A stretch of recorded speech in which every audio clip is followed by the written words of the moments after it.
Welcome back, deep divers.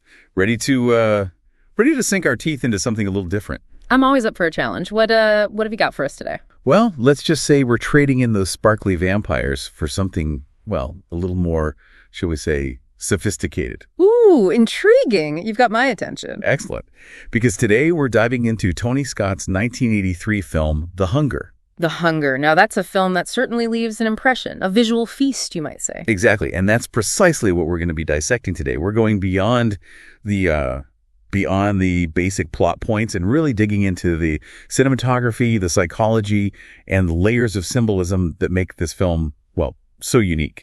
You know, it's interesting you use the word feast because food imagery plays such a significant role in The Hunger. It's not just about, the literal consumption of blood, but it's about this deeper hunger, this consuming desire that drives these characters. Absolutely.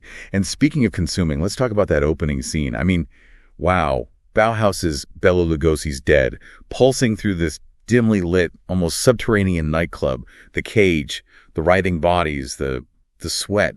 It's both seductive and incredibly unsettling all at the same time. It's a masterclass in setting the tone, wouldn't you say? Right from the first frame, we're plunged into this world of eroticism, danger, and as you said, this underlying sense of unease. It's as if Scott is inviting us into this secret world, a world where beauty and decay exist side by side. And the way he uses color, the deep blues, the reds, it's like we're stepping into a Caravaggio painting. It's definitely not your typical vampire aesthetic. No, not at all. Scott and cinematographer Stephen Goldblatt create this incredibly rich and textured visual language, and the lighting it's almost a character in itself. It's not just about mood, it's about revealing the inner lives of these characters, the darkness that sort of festers beneath the surface. And it's not just the color. It's the way Scott uses those close-ups, We see every pore, every wrinkle, every imperfection.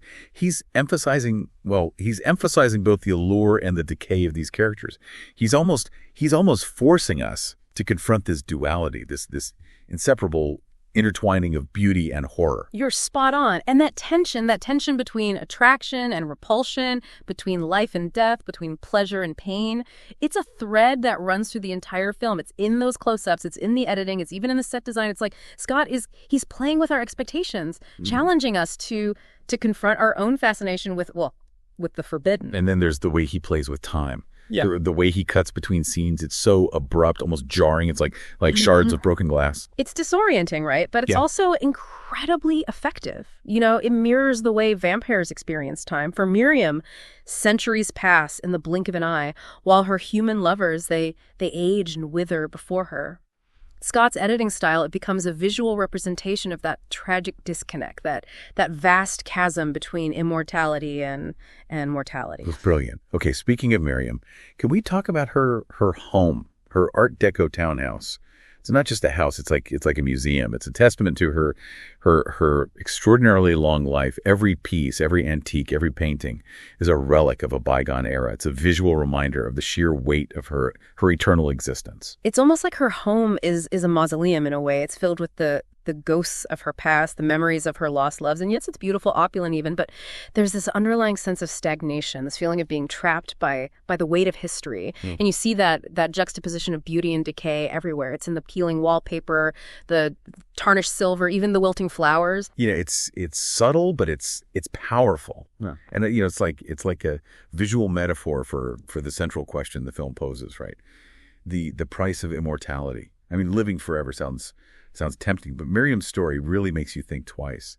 Can you imagine centuries of memories, lovers lost, empires crumbling around you? Would that really be a gift? Or would it be a kind of curse?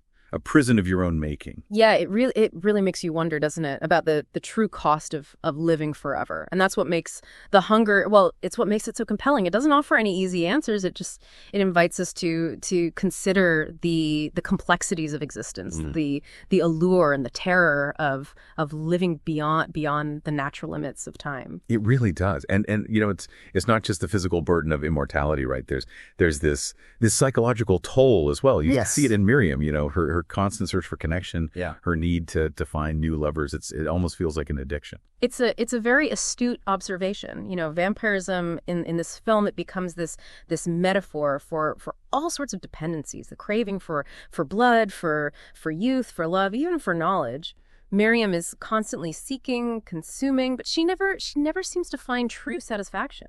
It's as if she's trapped in this endless cycle of desire and disillusionment. It's heartbreaking in a way, and you really see that when John, played by the always amazing David Bowie, when he starts to age rapidly, it's so painful to watch him deteriorate, to see that desperation in his eyes as he tries to cling to the last vestiges of his youth. It's a powerful scene, such a visceral reminder of the fragility of human life, the inevitability of decay, and the lengths to which we'll go to deny our own mortality. And Bowie's performance in that scene it's raw, it's vulnerable. You really feel the weight of his despair. And the way Scott uses mirrors in that sequence, reflecting John's distorted image back at him. It's like a visual representation of his fractured psyche, his sense of self sort of crumbling along with his body. Absolutely. Mirrors, they're a recurring motif throughout the film, and they reflect not just the characters' physical appearances, but also, their inner turmoil, their fractured identities. They become these portals into the subconscious, reminding us that what we see on the surface is often just a reflection of something much, much deeper and often much darker, lurking beneath. Right. Like Scott is inviting us to look beyond the superficial, to really delve into the psychological depths of these characters, and to maybe confront our own anxieties about aging, about decay, about the relentless passage of time. Precisely. And then we have Susan Sarandon entering the picture as Sarah Roberts, this brilliant gerontologist representing the world of science and reason. She's initially skeptical of Miriam and John, approaching their condition from a purely medical perspective. But as she gets drawn deeper into their world, her own beliefs are challenged. It's like her character is this proxy for the audience, right? We're being pulled into this world of mystery and sensuality along with her, questioning our own assumptions about life, about death, about the nature of reality itself. Exactly. And her relationship with Miriam, it really pushes boundaries, exploring the fluidity of desire, the complexities of human connection in a way that was quite groundbreaking for its time. The film, it doesn't shy away from exploring their attraction, but it also acknowledges the power dynamics at play, the tension between their vastly different experiences of time and mortality.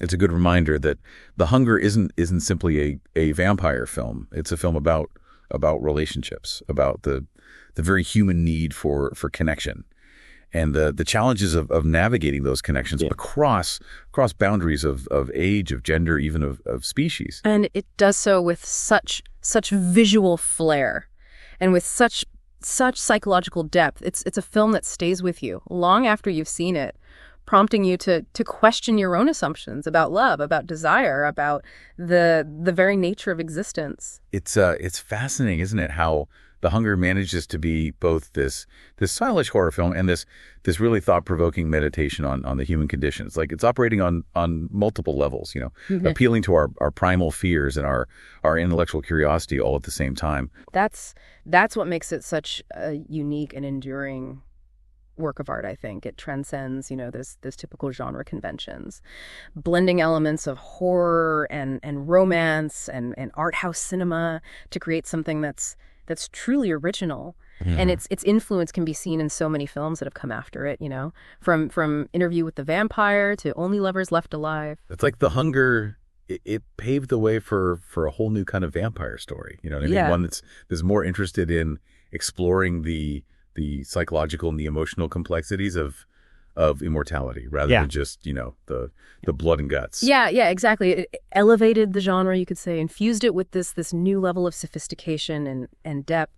And it's a testament to Tony Scott's vision, his vision as a director, that he was able to create something so visually stunning and intellectually stimulating all at the same time. Speaking of vision, let's circle back to that question we posed earlier, about the ending. Miriam, she's left alone.